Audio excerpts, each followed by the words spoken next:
Bonjour et bienvenue dans Le Bruit des Pages, le podcast qui vous parle de lecture sans fioriture. Je suis ravie de vous retrouver pour cet épisode de rentrée. J'espère que vous avez toutes et tous passé de bonnes vacances. Et salut Catherine, comment vas-tu? Prête pour la rentrée? Salut Marine, écoute, ça va très bien, merci. Alors oui, je suis prête pour la rentrée, même si franchement, je serais bien restée un petit peu plus longtemps en vacances quand même. Oui, c'est vrai, moi aussi. Bon, il nous reste en plus quelques livres dans la pile à lire des vacances, donc quelques jours supplémentaires auraient été bienvenus. Ouais, tout à fait. Et pourtant, on n'a pas chômé niveau lecture pendant l'été. Et d'ailleurs, ça nous a bien simplifié la vie pour faire le programme de ce numéro 30 du Bruit des Pages. On va donc vous parler aujourd'hui de L'Indésir de Joséphine Tassi, Le Festin de Margaret Kennedy, Un jeune homme bien tranquille d'Yves Violier et la BD Née rebelle, jeune fille au point levé de Morin, Hopman, Derain, Gigé, Massiossi, Parson, Troning et Jauré.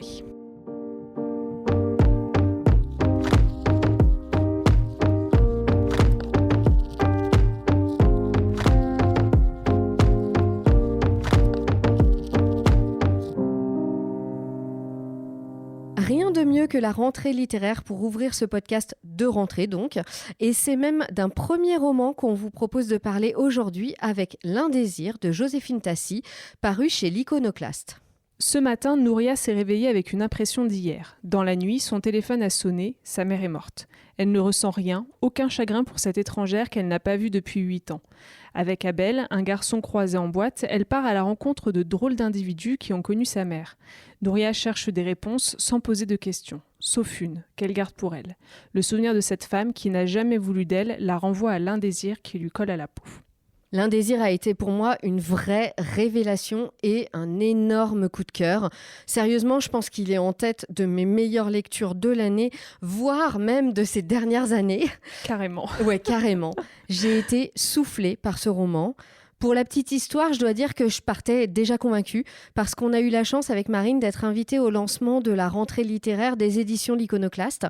Et donc, en plus de boire des spritz sur de la musique disco, on a surtout pu rencontrer les auteurs et autrices de cette rentrée.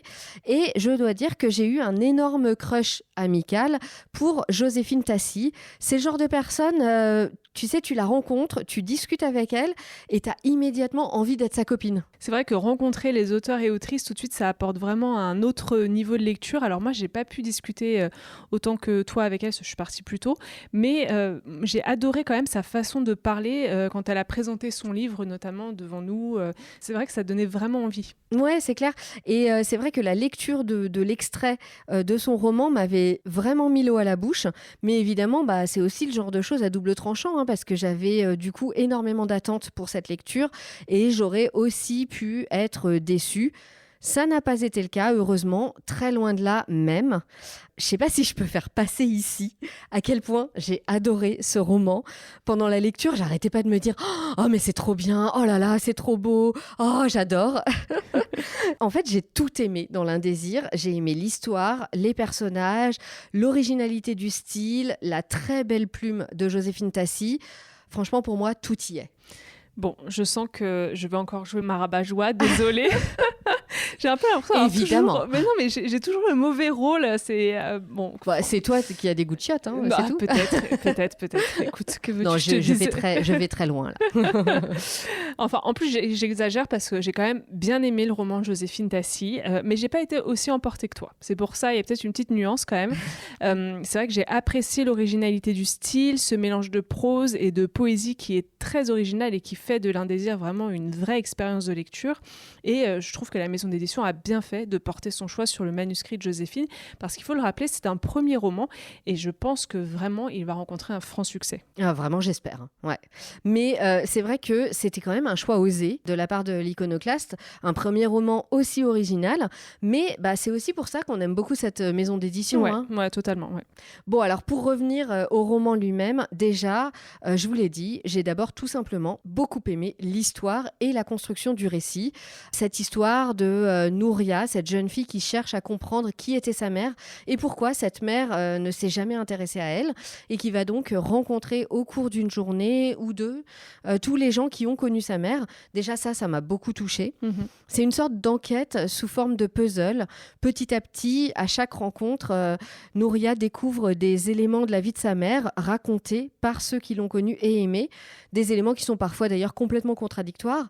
Et cette mère dont, il faut le dire, quand même, aux premières pages, on se fait une image assez arrêtée, assez simpliste et même manichéenne.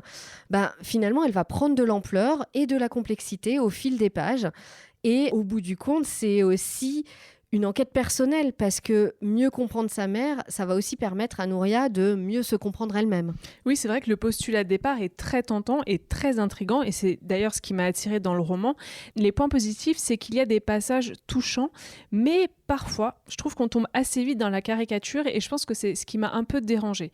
D'ailleurs, Joséphine Dacier le disait elle-même, son but c'était de prendre des personnages un peu caricaturaux et de creuser pour voir ce qu'il y avait derrière. Malheureusement, moi je trouve que c'est très un peu grossier qui m'ont laissé de marbre et je n'ai clairement pas été aussi touchée que toi. Typiquement, par exemple, la première partie avec le jeune amant de sa mère, ça m'a un peu saoulée. Je trouvais qu'il en faisait trop. Enfin, c'était vraiment un personnage agaçant, tu vois. Ouais, je vois. Non, mais moi, ce que je trouve, c'est que justement, il y a une gradation dans les personnages qu'on rencontre et qui apporte de plus en plus de profondeur aux personnages de la mère et même eux-mêmes. Plus on avance et plus les personnages ont de la profondeur, je trouve. C'est clair que le jeune amant pleurnichard du début, il est un peu même très caricatural et il a moins de profondeur que d'autres personnages derrière. Mais je trouve que plus tu avances et plus tous ces personnages prennent de l'ampleur. Et c'est un peu ça le but du roman. Si on te met la dernière scène où ce jeune amant réapparaît, au début, en fait, t'as pas besoin de faire le roman, tu vois. Le but, c'est d'avancer et de réunir les pièces du puzzle. C'est vrai, il y a une évolution. Ouais. Et d'avoir cette évolution. Hein. Donc, moi, je trouve en tout cas que oui, ils sont caricaturaux, mais pas que. Et c'est ça que j'ai, moi, beaucoup aimé. Moi, personnellement, j'ai trouvé les personnages super attachants. Bon, Marine, j'ai compris que le jeune amant, c'était pas ton préféré. Mais moi, perso, j'ai eu un gros coup de cœur pour Abel. Je sais pas si tu es d'accord avec moi. Oui, non, c'est vrai, je suis d'accord. C'est vrai que Abel, c'était un peu le personnage que j'ai le plus aimé. Peut-être parce que d'ailleurs, il a les pieds sur terre, parmi toute cette flopée de personnages un peu bizarres. Ouais, mais tu sais, et puis je trouve qu'il est... il a rien à faire là, il est là complètement par hasard. Ouais. Et du coup, c'est pile la bonne personne pour accompagner Nouria dans ses recherches. Il est un peu le yang du yin de Nouria, ou je sais pas. Ouais. Et puis il est franc, j'aimais bien sa façon de parler, etc. C'est vrai, c'est celui que j'ai le plus aimé en fait. Voilà. Bon, et après, moi, j'ai... En fait, tous les personnages, je les ai bien aimés. Je trouve qu'ils sont touchants, qu'ils sont originaux. Bon, selon les personnages, on les aime plus ou moins. Mais en gros, moi, j'ai quand même beaucoup aimé tous les personnages. Je trouve qu'ils ne laissent pas de marbre. C'est vrai. Alors après, moi, par contre, j'ai eu beaucoup de mal à m'attacher à Nouria. Je trouvais que sa façon de réagir, elle est terriblement détachée. Je sais que c'est voulu, mais malheureusement, ça a tendance à desservir un peu l'émotion du roman. Je l'ai trouvée un peu trop nonchalante et du coup, je suis restée sur ma faim. En fait, honnêtement, je crois que je me suis pas du tout attachée au personnage. J'ai un peu terminé le roman sans être transportée et justement, je m'attendais à beaucoup mieux parce que la rencontre avec l'autrice promettait un livre très émouvant, mais il m'a manqué un petit quelque chose pour être vraiment convaincue. Ah là là, mais moi, j'ai été super touchée et émue. À la fin, justement, tu vois, moi, je suis pas d'accord avec toi. Je trouve que justement, Nouria, elle s'ouvre à la fin. Et c'est ça le but, en fait. Et oui, je suis d'accord, tout au long du roman, elle est très détachée, elle a peu d'émotions. Mais c'est normal parce que, en fait, l'histoire nous montre qu'elle a appris à se couper de ses émotions. Et c'est ça qui est intéressant. Et je trouve que voir ce changement, c'est ça qui est chouette dans ce roman. Et en plus, la fin est quand même assez ouverte pour qu'on se dise que, en fait, c'est que le début. Et qu'elle va apprendre à s'ouvrir et à laisser transparaître ses émotions, etc. Par la suite, quoi. Oui, c'est vrai. Ouais. Mais du coup, pendant tout le long du roman, c'est un peu long. Moi, je trouve pas. Elle est un peu fermée comme une huître.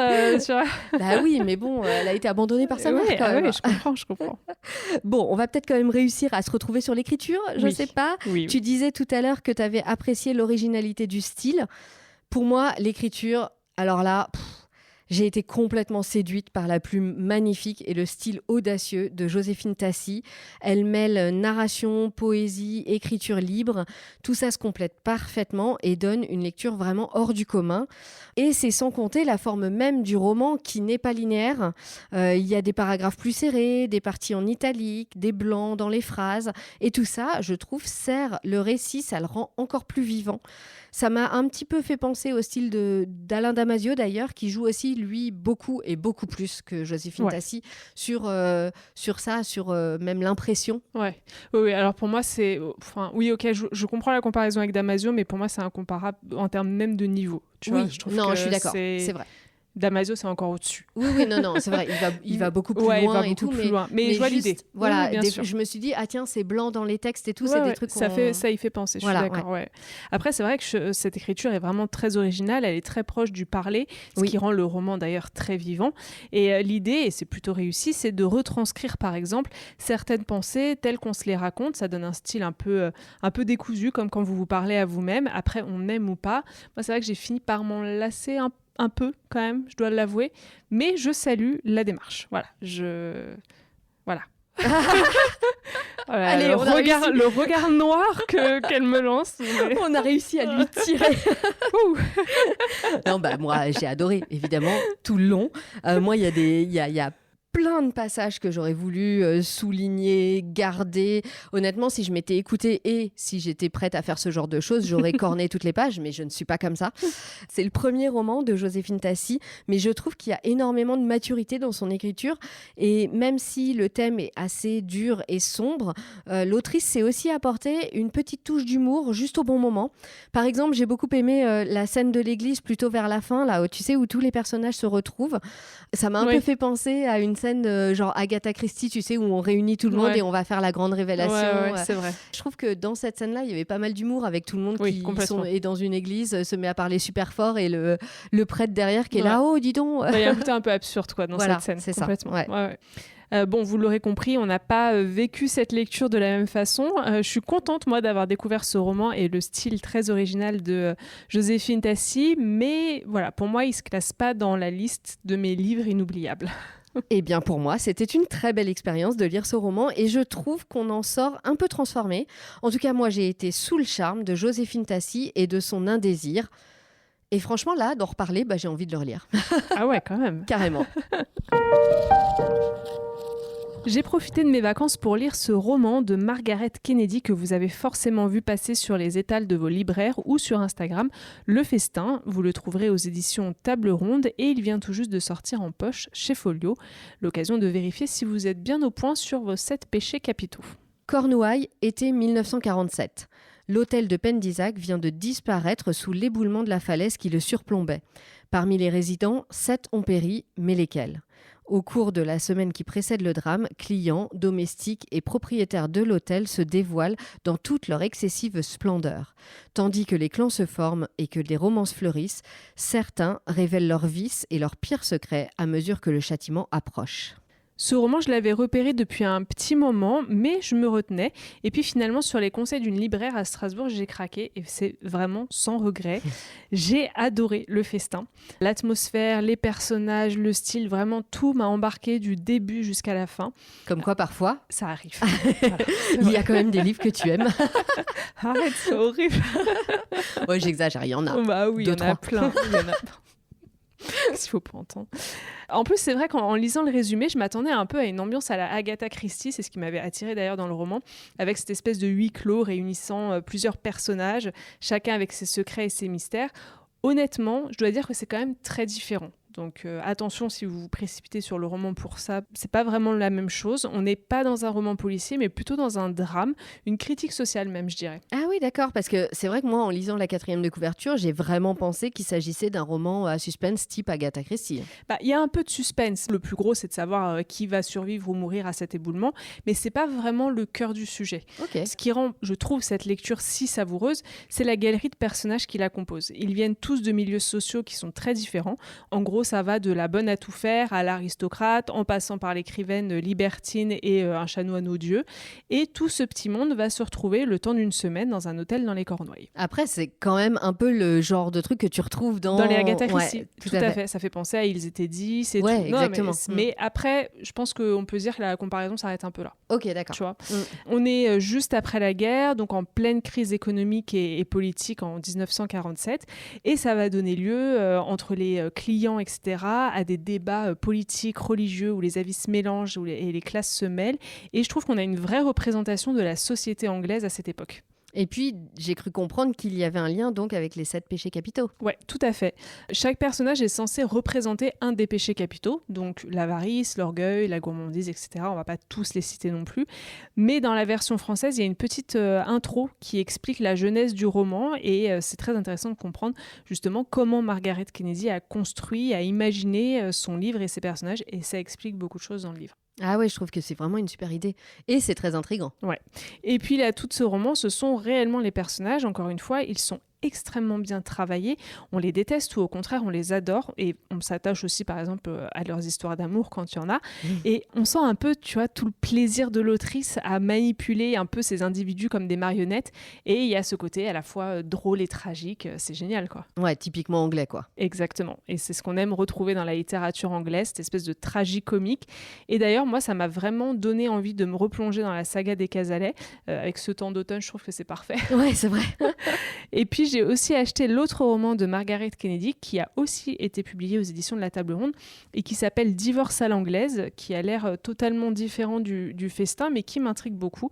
D'ailleurs, il a été écrit avant le Festin, puisqu'il a été publié pour la première fois en 1936, et le Festin en 1950. Ah ouais, mais c'est fou. En fait, moi, j'étais persuadée que c'était des romans qui étaient sortis là, enfin, qui avaient été écrits là, il y a quelques années. Eh ben non, parce que Margaret Kennedy, elle est morte en 1967. Ah oui, d'accord. Donc c'est vraiment époque Seconde Guerre mondiale, quoi. Ah oui. Et pour le Festin, par exemple, c'est une nouvelle traduction, en fait, puisqu'il avait été publié en français pour la première fois en 1950 chez Albin Michel. Ah ouais, d'accord. Donc en fait, c'est plus une ressortie, quoi. Ouais, c'est ça. Ok. En tout cas, j'avoue qu'il me donne bien envie à moi aussi. D'ailleurs, si on peut faire une petite parenthèse couverture, je trouve que les éditions de la Table Ronde ont vraiment fait un super boulot sur les couvertures des 2 romans, Le Festin et Divorce à l'anglaise. Franchement, les illustrations sont super belles, et je trouve qu'elles sortent vraiment du lot. Ouais. C'est un peu pour ça que je disais, vous les avez sûrement vues sur Insta ou sur les étals de vos libraires, parce que vraiment, on les aperçoit de loin, quoi. Moi, ça fait un moment que je les vois, que je me dis, ah, ça a l'air chouette et tout. Enfin, en tout cas, l'illustration attire l'œil. Ouais. C'est un peu la même chose que pour les éditions des Cazalet en français. Tout à fait. Ouais. Et d'ailleurs, en fait, il n'y a rien d'étonnant parce que c'est Mathieu Persson qui a fait les illustrations des couvertures, donc des Cazalet, du Festin et de Divorce à l'anglaise. Moi, ça fait un peu partie de mes illustrateurs chouchous. Voilà. On le retrouve souvent, en fait, je suis sûre que vous avez déjà vu ses couvertures. Il est souvent publié chez les éditions Galmester, chez l'Iconoclaste. Et d'ailleurs, il vient de publier son premier roman chez eux aussi, qui s'appelle « Il ne doit plus jamais rien m'arriver ». Donc, moi, je vous invite à aller voir sa page Insta, j'adore. Ah bah trop bien, j'irai voir. Ouais. De mon côté, j'aimerais vous parler d'une lecture inattendue de cet été, un livre qui s'est rajouté à ma pile à lire in extremis à quelques minutes de mon départ en vacances.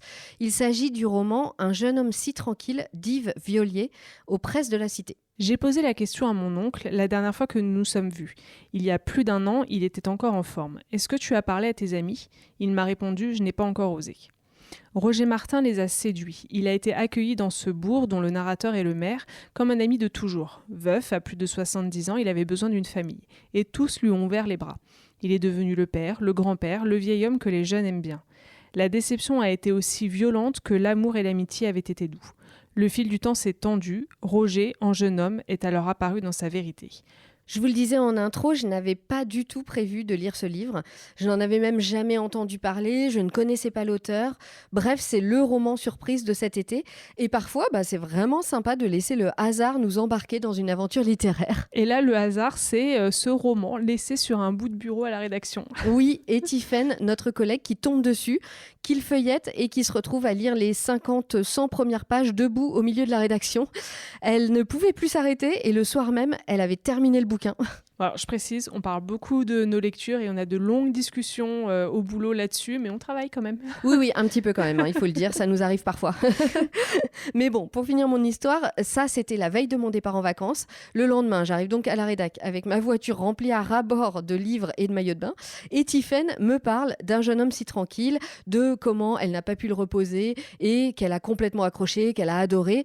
Bref, je me suis retrouvée quelques heures plus tard sur la route des vacances avec un roman de plus dans le coffre de ma voiture. Et du coup, est-ce que ça t'a fait le même effet qu'à Tiffaine? C'est vrai que je vous raconte ma vie, mais je vous parle pas du tout du livre. Écoute, oui, ça m'a fait exactement le même effet. Un jeune homme si tranquille a été une vraie bonne surprise de lecture. Je l'ai commencé et je n'ai pas pu le reposer. Alors, je suis pas Tiffaine, donc je l'ai pas lu en une journée, mais en 2 jours. Et franchement, c'est très rapide pour mes standards. Ouais, quand c'est même. pas mal. Bon, j'étais en vacances hein, Ah oui, ouais, aussi, c'est pour vrai. me justifier, mais Ça quand aide. même.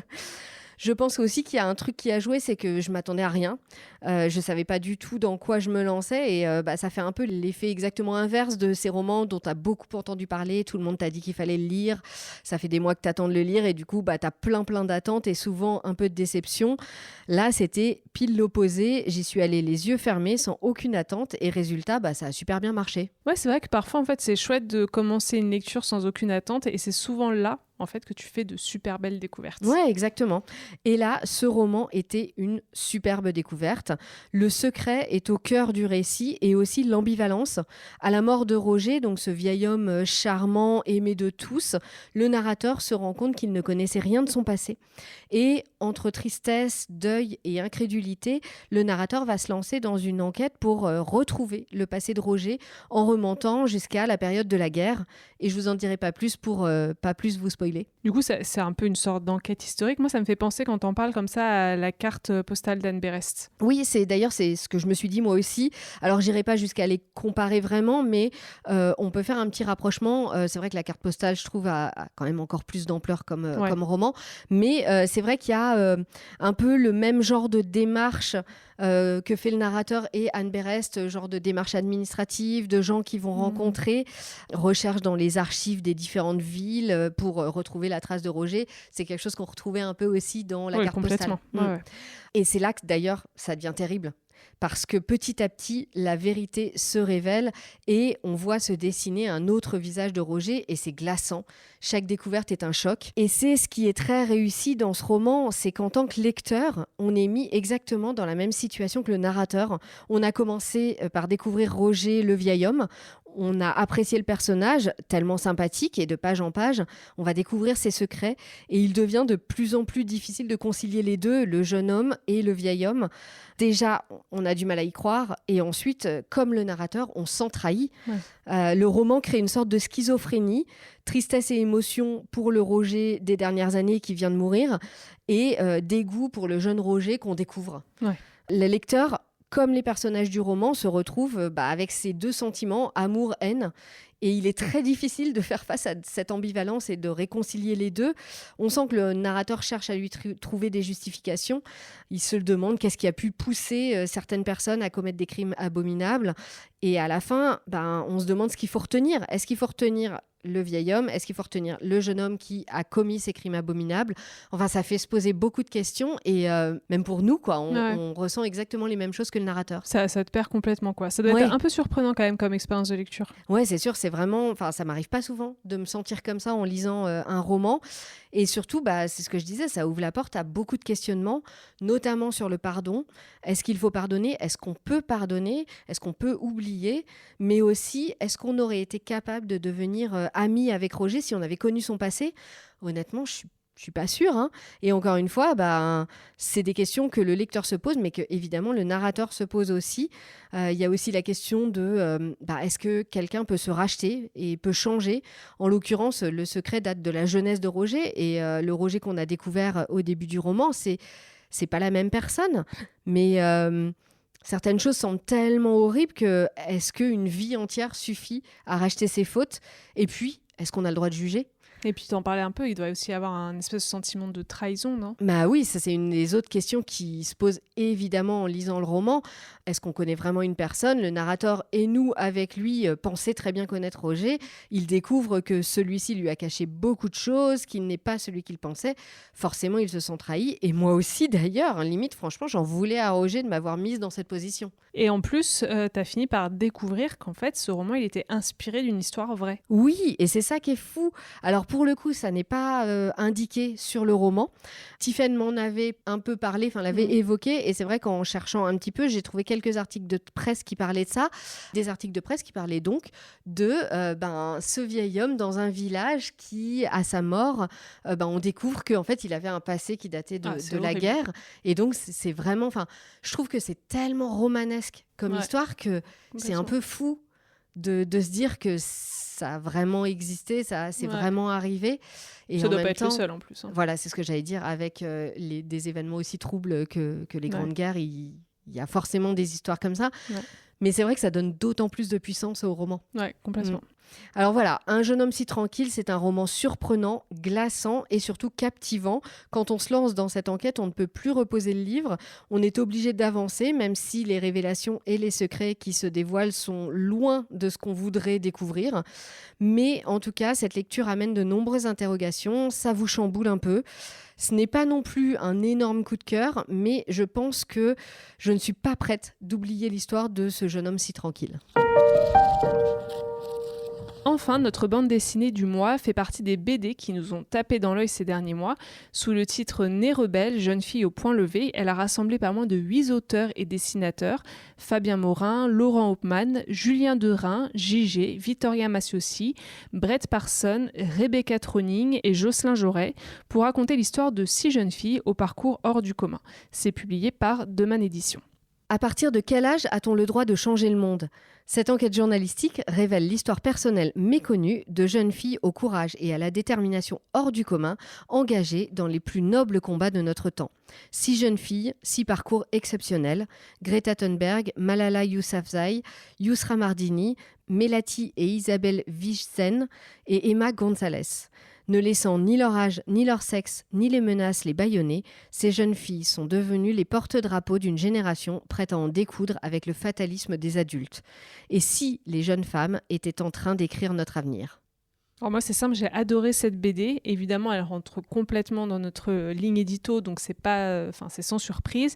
Mais je l'ai dévorée en quelques heures et je l'ai même offerte d'ailleurs à ma nièce pour son anniversaire. Ah, trop bien, c'est vraiment une super bonne idée, t'as bien fait. En effet, je trouve que c'est un super cadeau pour les jeunes femmes, jeunes filles et moins jeunes aussi d'ailleurs, et jeunes hommes aussi, et moins jeunes aussi. Moi aussi, j'ai adoré ces portraits de jeunes femmes rebelles et combatives. On le disait en intro, mais la couverture m'a vraiment plu et donné envie. Et clairement, c'est une bande dessinée qui était faite pour nous, il faut le dire. Oui, complètement. Alors en lisant le résumé, vous allez peut-être vous dire que beaucoup de noms vous sont familiers. Et c'est vrai qu'on a entendu parler de la plupart des jeunes filles qui sont citées dans cette BD. Mais ce qui est vraiment intéressant, c'est de découvrir leur parcours, leur enfance et ce qui les a amenées à se lancer dans de tels combats. Et c'est le plus touchant, de comprendre leur histoire, de connaître les épreuves et les difficultés qu'elles ont dû endurer.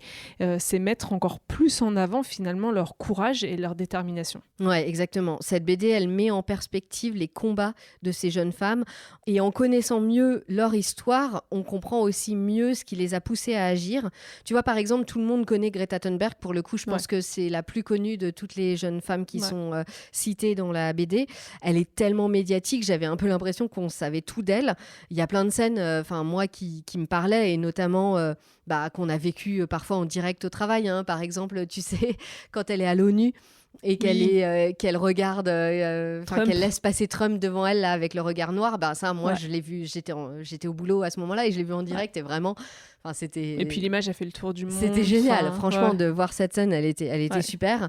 Mais je me suis rendu compte que je connaissais rien de son enfance et des choses qui peuvent expliquer la force de son engagement, notamment par exemple le fait qu'elle soit sur le spectre autistique. Voilà, ça joue quand même dans complètement. Dans son engagement, sa combativité et le fait qu'elle ne lâche pas. Tu vois, donc je trouvais que c'était vraiment intéressant. Et pareil pour Malala, par exemple. exemple, on sait, en gros, quand même, beaucoup de gens savent qu'elle a été attaquée par les talibans, qu'elle se bat pour l'éducation des jeunes filles. Mais moi, je ne connaissais pas son histoire jusqu'à l'attaque, finalement. Ouais. On connaît plus après. Et on comprend aussi que, comme le titre l'indique, c'est pas non plus qu'une réaction. Cet activisme qui est ancré en elles, c'est quelque chose qui n'est pas apparu du jour au lendemain.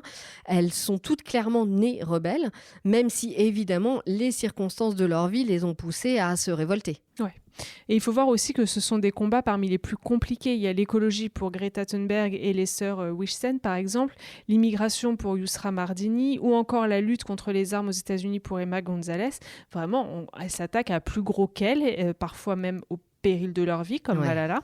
Mais ce qui pourrait être un inconvénient, que ce soit leur âge ou leur sexe, car on le sait bien, on nous écoute beaucoup moins quand on est une femme et ou quand on est jeune, eh bien, elles arrivent à en faire un atout considérable et à être sur le devant de la scène pour faire porter leur voix et leur message, et ça, c'est très fort. Oui, c'est quelque chose que j'ai vraiment beaucoup aimé et qui est bien montré dans la BD. Leur jeunesse, leur énergie sont des atouts incroyables qu'elles ont su mettre au service de leur cause. Et ce que j'ai aussi beaucoup aimé, c'est que chaque histoire est racontée en 20 à 30 pages, mais en fait, on n'a pas besoin de plus pour s'attacher à chacune de ces jeunes femmes, mais aussi pour les admirer. Leurs histoires sont poignantes. Moi, j'ai eu parfois la larme à l'œil. Et surtout, leur courage et leur détermination forcent le respect. Moi, j'ai été particulièrement touchée par l'histoire de Yusra Mardini et de sa sœur Sarah. D'ailleurs, il y a un film Netflix qui raconte cette histoire. Ça s'appelle Les Nageuses et ça fait une éternité que ce film était dans ma playlist. Du coup, je l'ai regardé dans la foulée de la lecture de la BD. Et comme c'est pas assez, oui, je peux être obsessionnelle parfois. J'ai aussi regardé un docu Arte sur Sarah, la sœur de Yusra, qui s'appelle Sarah Mardini, Nager pour l'humanité. Et finalement, on se rend compte que Sarah a autant de choses à dire que sa sœur sur aussi le thème des migrants et des droits des réfugiés, etc. Et donc voilà, si ça vous intéresse, je vous conseille de voir aussi bien le film que le documentaire. C'est très intéressant. Ouais, complètement. Moi, j'avais regardé le film sur Netflix quelques mois avant de découvrir la BD, donc c'est vrai que c'est comme ça que j'ai connu son histoire. Et je l'avais adoré, il était génial ce film. J'avais été vraiment très émue par leur histoire, leur parcours. Donc allez le regarder, ça vaut le coup d'œil. Et puis le documentaire, je l'ai vu quand tu m'en as parlé, donc il y a quelques jours. Et c'est vrai qu'il est poignant aussi. Ouais. Il montre que le combat de Sarah pour les droits des réfugiés continue encore, d'ailleurs, et qu'elle est toujours, et ça c'est fou, menacée par la justice grecque. Oui, parce qu'elle a été arrêtée alors qu'elle aidait d'autres migrants. Avec une ONG, et qu'elle risque jusqu'à 25 ans de prison, je crois. Ouais, c'est ça, 25. Et un procès qui traîne depuis 5 ans, je crois, ou je sais plus combien de temps. Repoussé, ils la font tourner cher. Son histoire est vraiment incroyable. Ouais. La seule chose, je dirais, qui manque peut-être à cette BD, je trouve que c'est une sorte d'épilogue pour chaque histoire. Toutes ces jeunes femmes ont commencé leur combat si jeunes qu'on aimerait bien savoir où elles en sont maintenant. Ouais. Alors bon, c'est vrai que dans la BD, le temps qu'elle paraisse, il s'est passé encore des choses depuis, mais je sais pas, une façon de savoir où elles en sont maintenant, ça serait chouette. Ouais, c'est vrai que ça me manque un peu. Par contre, j'ai bien aimé qu'ils ajoutent la photo de chacune des jeunes filles à la fin de chaque histoire. Ouais, je suis d'accord, c'était super ça. Ça, c'est sympa. Et puis, c'est un album d'autant plus intéressant qu'il réunit 5 illustrateurs et illustratrices et 3 scénaristes. Personnellement, j'ai adoré le style de chacun et chacune. C'est très différent quand même à chaque fois, mais le dessin est ultra bien adapté à chacune des histoires. Ouais, et c'est des scénaristes, dessinateurs et dessinatrices qui viennent du monde entier, comme leur sujet. Et je trouve que ça offre vraiment une grande variété à la BD. Après, donc toi, tu dis que tu les as tous bien aimés. Moi, il y a des styles que j'ai un peu plus aimés et d'autres un peu moins. Mais je trouve que chacun a su capter l'essence de leurs histoires et rendre cette histoire sur le papier avec à chaque fois une patte graphique qui singularise chaque histoire. Ouais. Par exemple, le style de Brett Parsons, très carré, qui fait pas mal penser aux comics, correspond très bien, je trouve, à l'histoire d'Emma Gonzalez et des jeunes de Parkland High. Oui, c'est vrai. Et au bout du compte, il y a quand même une certaine cohérence dans tout l'album. Totalement. Ouais. Cet album, c'est un peu une forme d'optimisme et d'encouragement pour la jeunesse, et je trouve que la portée de cette BD, elle est très importante. Elle est clairement à mettre entre les mains de toutes les adolescentes pour leur montrer justement que leurs rêves sont possibles et qu'elles ont aussi le droit de se battre pour les causes qu'elles défendent. Oui, et pas que les filles d'ailleurs, mais tous les jeunes indifféremment. Ouais. D'ailleurs, je sais pas si c'est juste une impression, mais moi je trouve que les jeunes générations sont beaucoup plus impliquées que ma génération, par exemple, limite, ça fait un peu honte. Bah, je pense que ça, ils font face aussi à d'autres soucis. Je sais pas. C'est vrai que ça serait intéressant de voir si l'engagement parmi les jeunes a monté, tu vois. Ouais. Moi, c'est le sentiment que j'ai quand même. Ouais, Tu vois, ouais. je suis pas sûre qu'on aurait réuni autant d'histoires quand j'avais 20 ans. Mais Ouais, bon, peut-être, je ne sais pas. En tout cas, pour info, les éditions Demain ont aussi publié un autre travail similaire avec aussi plusieurs scénaristes et plusieurs dessinateurs et dessinatrices. Ça s'appelle Les Sauveurs et ça raconte l'histoire de 7 héros de la cause animale. Et ça a l'air vachement bien aussi. Ouais, celui-là, il me tente bien et je pense que je vais le lire. Voilà un petit aperçu des livres qui nous ont marqués cet été. On espère que cette sélection vous a plu et peut-être qu'on vous a donné quelques idées de lecture pour commencer cette nouvelle saison. Et vous alors, est-ce que vos vacances ont été productives niveau lecture? Vous en êtes sortis comment de votre pile à lire de cet été? Dites-nous quelles lectures vous ont marqué, on est curieuse de savoir. Pour cela, il vous suffit de vous rendre sur notre Instagram, lebruitdespages.podcast. Vous y trouverez également toutes les références des livres dont on vous a parlé aujourd'hui. Et puis, n'hésitez pas à parler du podcast autour de vous, vous êtes nos meilleurs ambassadeurs et n'hésitez pas non plus à liker le podcast sur les plateformes d'écoute et à mettre des commentaires sur Apple Podcast. On apprécie toujours beaucoup vos retours. Et si vous cherchez encore plus d'idées de lecture, vous pouvez foncer sur l'Instagram de Marine, au fil des pages. Vous y trouverez encore plus de recommandations et d'avis sur ces lectures. Et puisqu'on parle de nos lectures, Marine, qu'est-ce que tu lis en ce moment ? Alors moi, j'ai commencé le nouveau roman d'Hiro Arikawa. Peut-être que comme ça vous dit rien, mais c'est la même autrice que Les Mémoires d'un chat qu'on avait adoré toutes les deux. Ah oui, tout à fait. Ouais. Et toi, Catherine ? Moi, je suis en plein dans Lessons in Chemistry de Bonnie Garmus. Je crois que ça fait plus d'1 an que j'ai envie de le lire, alors il était temps. En tout cas, pour l'instant, je suis vraiment pas déçue. Moi aussi, je pense que je vais le lire bientôt. Très bien, comme ça on pourra en parler ensemble dans le bruit des pages. Mais pas tout de suite, parce que notre épisode touche à sa fin. Merci beaucoup de nous avoir suivis. Bonne rentrée à toutes et tous. On se retrouve dans 1 mois pour un nouveau numéro du bruit des pages. Alors rendez-vous à la prochaine page.